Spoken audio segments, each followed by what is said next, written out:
નમસ્કાર મિત્રો, હું છું રોજાસરા જયેશ. મારી યુટ્યુબ ચેનલમાં તમામ દર્શક મિત્રોનું સ્વાગત કરું છું. તો મિત્રો, આજે આપણે વાત કરવાની છે એક કપાસની વેરાયટી, એટલે કે કપાસના બિયારણ વિશે. તો તમે જુઓ કે આપણે આ જય ભેરી છે, જય ભેરી જે રોયલ કંપની, રોયલ સીડ્સ જે કંપનીનું નામ છે, અને વેરાયટીનું નામ છે જય ભેરી. તો આ તમે જુઓ કે આ 4.5 થી 5 ફૂટની હાઈટ થઈ જાય છે કપાઈની, અને ફાલ આવી ગયો છે, અને ઝીંડવા પણ થવા માંડ્યા છે. તો મિત્રો, આ જે વેરાયટી છે આમાં કોકડવાય ઓછું છે, અને ઝીંડવા તમે જોઈ શકો છો કે આ ઝીંડવા. તો ચેનલમાં નવા હોય તો ચેનલને સબસ્ક્રાઈબ કરજો, વિડીયોને લાઈક કરજો અને કમેન્ટમાં જણાવજો.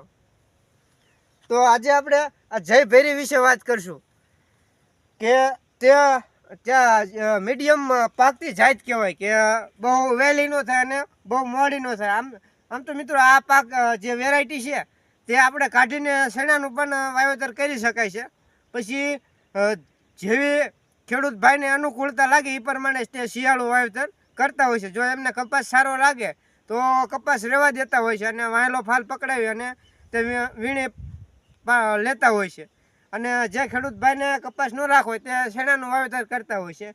તો આ બે શિયાળુ પાકમાં પણ હાલશે, અને આપણે મોડા સુધી રાખવું હોય તો પણ હાલશે. પણ મિત્રો, અત્યારે ગુલાબી ઈયળના લીધે જો કે ઘણા બધા ખેડૂતો કપાસ કાઢી નાખે છે, કે જે ખેડૂત પાસે પાણીની સગવડ હોય છે તે લગભગ કપાસ કાઢી નાખતા હોય છે અને શિયાળું વાવેતર કરી નાખતા હોય છે. કારણ કે મિત્રો, આપણને બધા જાણતા હોય છે, તમે પણ જાણો છો અને હું પણ જાણું છું કે ગુલાબી ઈયળનો એટક વધારે આવે છે.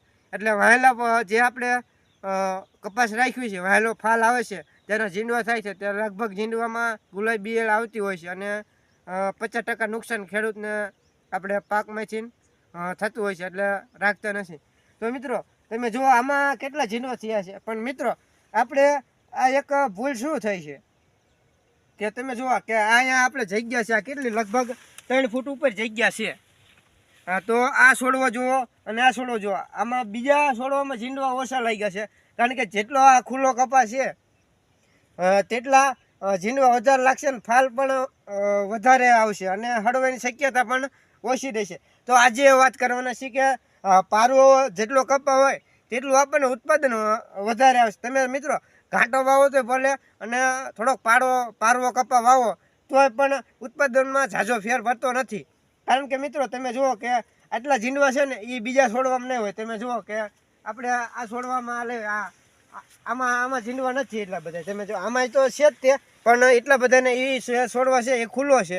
આપણે પડખે છોડવો સોંપ્યો હતો પણ થયેલો નથી, એટલે આ બે કા ખુલ્લી જગ્યા મળી. અને એમાં તમે જુઓ કે બે બાજુ ઝીંડવા, આ તમે જુઓ કે ઝીંડવા છે, ફાલાય છે. પણ આ જે વચલો ગાળો છે ને લગભગ 2.5-3 ફૂટનો હોય છે. તો અત્યારે ઘણા બધા ખેડૂત મિત્રો ટપકમાં આવતા એમને 1.5 થી 2 ફૂટના ગાળા હોય છે. પણ આ તમે જુઓ કે 2.5 થી 3 ફૂટના જે જગ્યા છે બે છોડ વચ્ચે.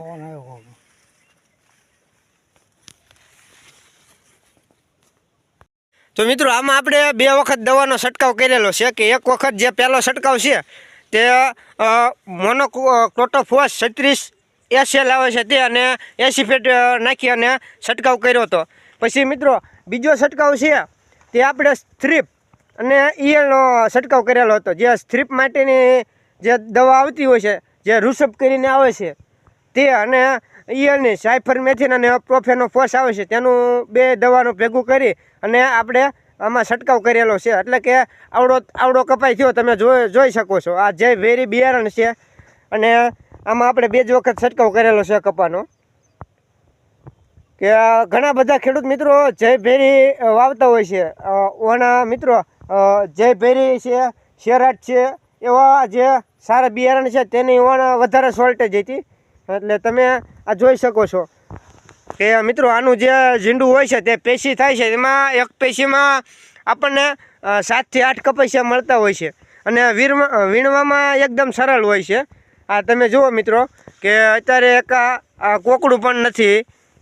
કોકડું છે, કોકડવા છે, પણ એટલું બધું નથી કે જે હાવ આમ વાટકા ટાઈપ પાંદડા થઈ જાય એટલું બધું કોકડવા નથી.